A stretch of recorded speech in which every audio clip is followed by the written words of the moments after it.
नमस्कार प्रिय साथियों। बहुत बहुत स्वागत है आपका अपने YouTube चैनल पर। साथियों, आज इस एपिसोड के माध्यम से हम बात करेंगे कुंडली के सभी 12 भावों में शुक्र का फल। साथियों, शुक्र ग्रह जो नव ग्रहों में अति सुंदर ग्रह हैं, देवगुरु बृहस्पति की ही भांति अत्यंत शुभ ग्रह होते हैं, नैसर्गिक शुभ ग्रह होते हैं और जब तक बहुत ज़्यादा पीड़ित ना हो जाएं कुंडली में, अच्छे फल ही प्रदान करते हैं। शुक्र मीन राशि में 27 अंश पर उच्च के हो जाते हैं और शुक्र कन्या राशि में 27 अंश पर नीच के हो जाते हैं। तुला और वृषभ राशि इनकी स्वयं की राशि है। सूर्य, चंद्र, मंगल और गुरु इनके शत्रु हैं और शनि, बुध, राहु, केतु इनके मित्र। साथियों, शुक्र से हम पुरुष के अंदर जनन्य शक्ति का विचार करते हैं। शुक्र से ही पुरुष के वीर्य में शुक्राणु उत्पन्न होते हैं। शुक्र आपकी स्त्री है, शुक्र आपका प्रेम भी है, शुक्र लग्जीरियस लाइफ भी है और शुक्र आपका अपने जीवन साथी के साथ बिछो भी है। साथियों, शुक्र की यदि कृपा मिल जाए तो लोग बाग अपने करियर में बहुत ऊंचाइयां हासिल करते हैं। जितने भी आपको नृत्य, गायन, अभिनय के क्षेत्र में लोग मिलेंगे, इनका शुक्र अत्यंत बलवान होता है। जिन लोगों को भी कला प्रेमी जो लोग हैं, जिनको नृत्य गायन करना बड़ा ही पसंद होता है, आप देखेंगे कि ऐसे व्यक्तियों पर शुक्र देव की असीम कृपा होती है। यदि आप अपना करियर अभिनय के क्षेत्र में बनाना चाहते हैं, आप अपना करियर जो है वो नृत्य गायन के क्षेत्र में बनाना चाहते हैं, तो शुक्र के फेवर की आपको जरूरत पड़ेगी ही पड़ेगी। आजकल जो लाइफ स्टाइल डिसीजेस हैं, जैसे मान लीजिए ब्लड प्रेशर की शिकायत, डायबिटीज की शिकायत, किडनी से संबंधित समस्याएं, ये शुक्र के पीड़ित हो जाने पर जातक को होती हैं। शुक्र आपकी कामेच्छा भी है। स्त्री और पुरुष के अंदर जो कामेच्छा है, काम की जो इच्छा शक्ति है, वो शुक्र से ही निर्धारित की जाती है। आप अपने जीवन में महंगी गाड़ी, महंगा बंगला खरीदेंगे अथवा नहीं खरीदेंगे, आप यात्राएं जो हैं वो ट्रेन से करेंगे या हवाई जहाज से करेंगे, सारी स्थितियां जो हैं शुक्र की स्थिति पर निर्भर करती हैं। आप टूर करेंगे कि नहीं, टूर से आपको बेनिफिट होगा कि नहीं, आप विदेश की यात्राएं कर पाएंगे जीवन में कि नहीं, बहुत कुछ जो कारक तत्व हैं, ये सब शुक्र के ही अधीन है। एक अकेला पीड़ित शुक्र आपको इन सभी चीजों से जीवन में वंचित कर सकता है। तो साथियों, आइए देर न करते हुए अपने वीडियो की शुरुआत कर लेते हैं और जानते हैं कि शुक्र प्रत्येक भाव में विराजमान हो करके किस प्रकार का परिणाम देते हैं। साथियों, आप चाहे किसी भी लग्न के हों अथवा किसी भी राशि के हों, कोई फर्क नहीं पड़ता। आप बस अपनी जन्म पत्रिका उठा लीजिए और देखिए कि आपके शुक्र किस भाव में विराजमान हैं और हमारे बताए हुए जो हमारा शोध है, क्या आपकी कुंडली से मैच करता है। यदि मैच करता है तो कमेंट बॉक्स में आकर के हमें कमेंट के माध्यम से जरूर बताइएगा, इससे हमारा भी उत्साहवर्धन होता है। और यदि वीडियो पसंद आता है तो वीडियो को लाइक और चैनल को सब्सक्राइब करना बिल्कुल भी ना भूलिएगा, ताकि हमारे द्वारा अपलोड किए हुए वीडियोस आप तक सबसे पहले पहुंचें। शुक्र जब भी लग्न में विराजमान हो, यानी कि प्रथम भाव में विराजमान हो, तो किस प्रकार का परिणाम दिखाएंगे। जब भी लग्न में शुक्र विराजमान होते हैं, ऐसा व्यक्ति जो है वो दीर्घायु का धनी होता है। ऐसे व्यक्ति की आयु अच्छी होती है। इनकी काम शक्ति व ऊर्जा असीम होती है, अनंत होती है। यदि इनकी पूरी लाइफ की बात की जाए तो एक लग्जीरियस लाइफ इनके खाते में निश्चित आती है। मतलब ये अपनी लाइफ को जो है वो लग्जरी में जरूर बिताते हैं। सरकार से इनको निरंतर कंटिन्यूअसली किसी न किसी प्रकार का लाभ जरूर मिलता है। बहुत ही स्पष्ट वक्ता होते हैं, बहुत ही आकर्षक बोलते हैं और लोग इनको सुनना पसंद करते हैं। जन्म स्थान से बहुत दूर जाकर के इनको अवसर और तरक्की दोनों ही मिलते हैं। इस प्रकार का रिजल्ट शुक्र यहाँ पर विराजमान होकर के देते हैं। साथियों बात करेंगे शुक्र यदि द्वितीय भाव में विराजमान हो जाएं, जो कि आपके धन, कुटुंब और वाणी का भाव है, तो कैसा रिजल्ट करेंगे। तो आप देखेंगे ऐसा व्यक्ति धन अर्जित भी बहुत करता है, बहुत पैसा कमाता है, साथ ही धन खर्च भी बहुत ज्यादा करता है। एक उदारवादी व्यक्ति होता है, परोपकारी होता है, खर्च करते समय ये किसी भी चीज की परवाह नहीं करता। खाने पीने के बहुत ही शौकीन होते हैं और खास तौर पर इनको मीठा खाना बहुत पसंद होता है। और मीठा अगर हम कहें तो इनकी एक प्रकार से कमजोरी कही जा सकती है। विरासत में इनको धन मिलता है, परंतु ऐसा नहीं है कि विरासत में मिले धन को ये पूरी तरह से लुटा देते हो। उसको ये कई गुना मल्टीप्लाई करके अपनी आगे वाली पीढ़ी को जरूर देते हैं। यदि इनको गुरु कृपा मिल जाए और सही गुरु का मार्गदर्शन मिल जाए तो ये आध्यात्मिक ऊंचाइयों पर भी जरूर जाते हैं। लोकप्रियता और एक सेलिब्रिटी बनने का योग यहाँ पर बैठे हुए शुक्र इनके लिए अवश्य निर्माण करते हैं। मतलब नेम और फेम जो है व्यक्ति का होता है, बस व्यक्ति मेहनत अपने जीवन में यदि करेगा तो उसको नेम और फेम दोनों मिलते हैं। साथियों बात करेंगे यदि शुक्र किसी व्यक्ति के तृतीय भाव में विराजमान हो जाए तो कैसा परिणाम दिखाएंगे। साथियों तृतीय भाव आपके पराक्रम का भाव है, छोटे भाई बहनों का भाव है, ट्रेवलिंग का भाव है, यात्राओं, छोटी मोटी यात्राओं का भी भाव है। यदि शुक्र यहाँ पर विराजमान होते हैं तो आप देखेंगे कि ऐसे व्यक्ति की तरक्की में कोई और रोड़ा नहीं बनता, बल्कि इनके स्वयं के अपने भाई और बहन ही इनकी तरक्की में व्यवधान या रोड़ा डालते हैं। इनको नीचे खींचने का कार्य इनके भाई बहन ही कर देते हैं। ऐसा व्यक्ति जीवन में तरक्की जरूर करता है, प्रसिद्धि भी पाता है, परंतु इनकी तरक्की और प्रसिद्धि दोनों इनके पिता नहीं देख पाते।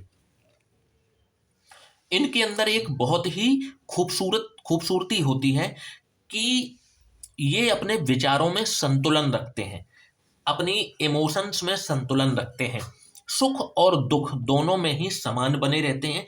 अपने व्यवहार में ये किंचित भी परिवर्तन लेकर के नहीं आते।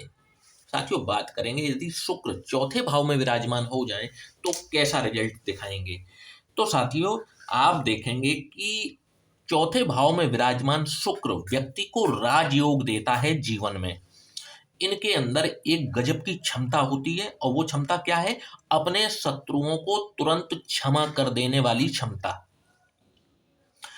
इनको समाज के अंदर वीआईपी श्रेणी में आते ही आते हैं ये, मतलब वीआईपी श्रेणी में ये आ जाते हैं। इतनी धन दौलत और नाम ये कमाते हैं जीवन में कि ये वीआईपी की श्रेणी में जरूर आ जाते हैं। 2 से अधिक भाषाओं में ये दक्ष होते हैं, कला प्रेमी होते हैं और कई बार ये स्वयं किसी न किसी कला में पारंगत भी जरूर होते हैं।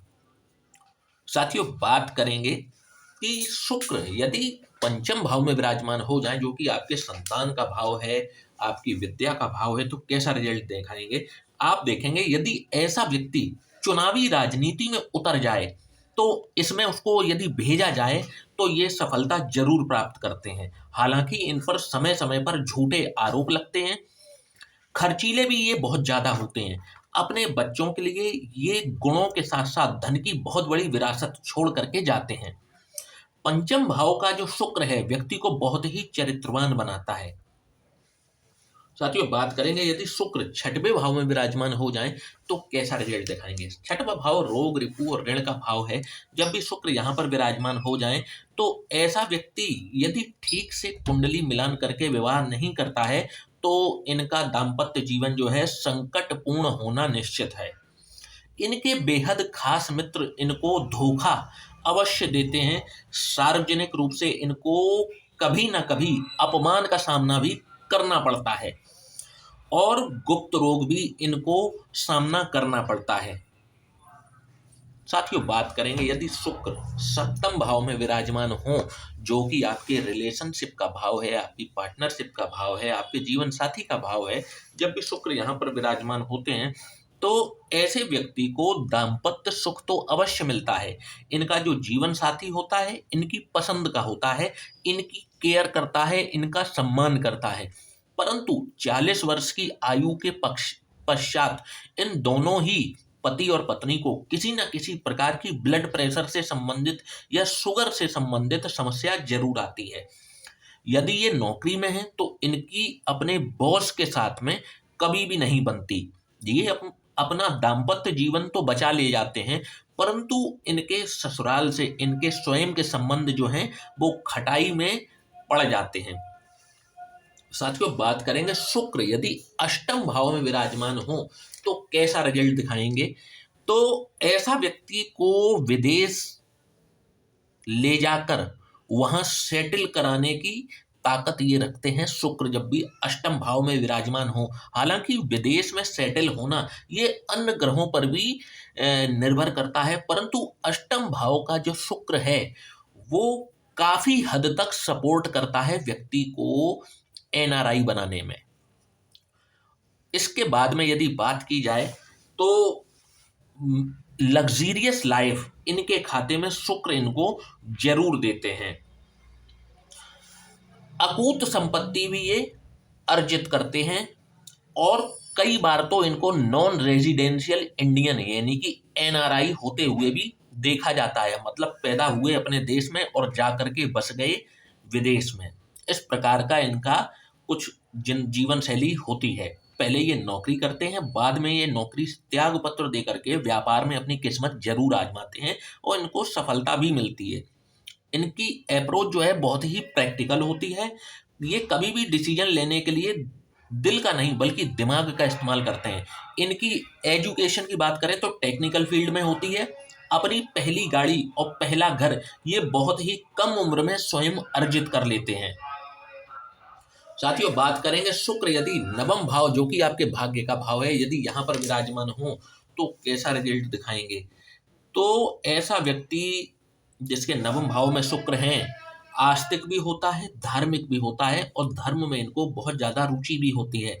यदि ये स्त्री हैं तो इनको आभूषण बहुत ज्यादा प्रिय होते हैं, बहुत ज्यादा प्रेम होता है इनको गहनों से, ज्वेलरी से। यदि और इनके जीवन की बात की जाए तो ये आसानी से किसी न किसी चीज को जरूर सीखते रहते हैं, जिसको कि हम कहें कि अपडेट होते रहते हैं, अपने व्यक्तित्व को ये बढ़ाते रहते हैं। तो इसमें किसी भी प्रकार का कुछ भी गलत नहीं होगा। अपने घर का बहुत ज्यादा ख्याल रखते हैं, घर की साज सज्जा सजावट उसकी सुरक्षा को लेकर के स्वयं हमेशा चिंतित रहते हैं। साथियों, बात करेंगे शुक्र यदि दशम भाव में विराजमान हो जाएं तो कैसा रिजल्ट दिखाएंगे। तो यहां पर शुक्रदेव जब भी विराजमान होते हैं आप देखेंगे ऐसा व्यक्ति कला के शिखर पर जरूर पहुंचता है। ऐसे बहुत से सेलिब्रिटीज हैं जो हॉलीवुड या बॉलीवुड में हैं, उनके इसी स्थान पर शुक्रदेव जरूर विराजमान रहते हैं। एक एक करके अपने एक एक अवगुणों को चीरते जाते हैं और अपने व्यक्तित्व को निरंतर निखारते रहते हैं।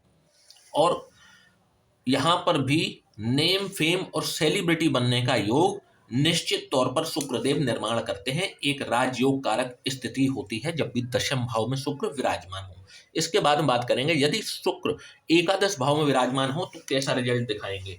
तो जब भी शुक्र एकादश भाव में विराजमान होते हैं ऐसे व्यक्ति के दाम्पत्य जीवन में ससुराल की घुसपैठ के कारण इनका दाम्पत्य जीवन जो है वो खटाई में पड़ जाता है। कई बार तलाक तक की नौबत आ जाती है। लग्जीरियस लाइफ इनको मिलती है और लग्जीरियस वाहन भी इनको मिलते हैं। निरंतर ये अपने वाहन को बदलते रहते हैं, लगभग 1 या 2 साल में ये अपना वाहन चेंज करते रहते हैं। प्रोफेशनल लाइफ में जो ये डिजर्व करते हैं इनको कभी भी नहीं मिल पाता। कहने का मतलब है स्किल्ड भी हैं, इनके पास कला भी है, होशियार भी हैं, दिमाग भी है, परंतु फिर भी प्रोफेशनल लाइफ में ये उतनी तरक्की नहीं कर पाते जितना ये डिजर्व करते हैं, जितने ये टैलेंटेड होते हैं। साथियों, बात करेंगे यदि शुक्र द्वादश भाव में किसी का विराजमान हो कैसा रिजल्ट दिखाएगा। तो आप देखेंगे कि ऐसे व्यक्ति की जो एजुकेशन है टेक्निकल होती है, खास तौर पर इंजीनियरिंग की या मेडिकल की पढ़ाई करते हैं, परंतु पढ़ाई चाहे टेक्निकल करें इनको कला में किसी न किसी प्रकार की रुचि जरूर होती है। इनके कौशल और इनकी स्किल पर इनका आलस्य भारी पड़ जाता है और अपने आलस्य के कारण कई अवसर खो बैठते हैं और इनका कोई ना कोई पुराना रिलेशनशिप शादी के बाद जरूर वापस लौट करके आता है। बेहद खर्चीले होते हैं और एक अकेला द्वादश भाव ही ऐसा है जहां पर शुक्र देव विराजमान होकर के एक राजयोग कारक स्थिति जैसा निर्मित करते हैं। ऐसा व्यक्ति को अगर भोगी कह दिया जाए तो किंचित भी अतिशयोक्ति नहीं होगी। ऐसा व्यक्ति बेहद खर्चीला होता है, अपने ऐश और आराम पर, खान पान पर बेहद खर्च करता है, और ये भी किसी भी राजयोग से कम नहीं है ये भी स्थिति। तो साथियों, आशा करता हूं कि आपको आज का वीडियो पसंद आया होगा। वीडियो को लाइक और चैनल को सब्सक्राइब करना बिल्कुल भी ना भूलिएगा। और यदि आप भी अपनी कुंडली का विश्लेषण करवाना चाहते हैं तो नीचे दिए हुए इन व्हाट्सएप नंबरों पर आप हमसे संपर्क कर सकते हैं। जय श्री राम।